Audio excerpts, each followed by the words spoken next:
বাংলাদেশ জামাত ইসলামী স্বাধীনতার পর থেকে এই মহেশখালীতে সমস্ত পার্লামেন্ট যেগুলোতে সুযোগ হয়েছিল অংশগ্রহণ করেছিল।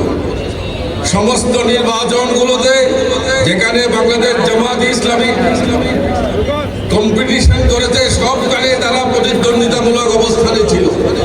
অর্থাৎ মহেশখালীতে বাংলাদেশ জামাত ইসলামীর একটা উল্লেখযোগ্য অংশ রয়েছে, যারা সব সময় যে কোনো প্রতিকূলতার সামনে, যখন অনেক বর্তমানের চেয়েও আরো বেশি প্রতিকূল অবস্থা ছিল, সেই সময় জামাত ইসলামী বাংলাদেশ তার আপনারা যারা এখানে আসেন বা আসেন নাই সবাই দাঁড়িপাল্লার সমর্থনে অটলভাবে দাঁড়িয়েছিল।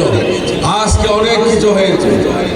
এই সামনের নির্বাচনে 12 তারিখের নির্বাচনে যারা বিগত 16 বছর ভোট দেওয়ার সুযোগ হয়নি, এবার প্রথমবার যারা ভোট দিতে যাচ্ছে এই তরুণ প্রজন্ম এবার সামনে এগিয়ে এসেছে।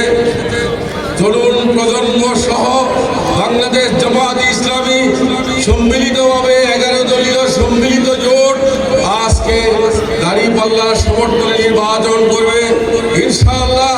আমি আশা করি মহেশখালীর ভাগ্য উন্নয়নের জন্য অনেকে অনেক কথা অতীতে দেখিয়েছে, আপনারা জানেন, কিন্তু মহেশখালীর মানুষ কিছুই পায়নি।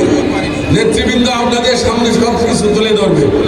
শুধু এটুকুই বলবো, 12 তারিখের নির্বাচনে দাঁড়িপাল্লার সমর্থনে অতীতের মতো দৃঢ় পদক্ষেপে আপনারা ভোট দিয়ে ভোট কেন্দ্র পাহারা দিয়ে শেষ পর্যন্ত থাকবেন।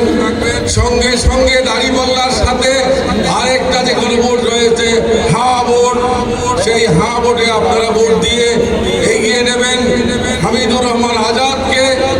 বাংলাদেশ জামাত ইসলামীর পক্ষ থেকে ডক্টর শফিকুর রহমানের হাতে এই আসনটি উপহার দেবেন, এই আহ্বান রেখে আমি আমার কথা শেষ করছি।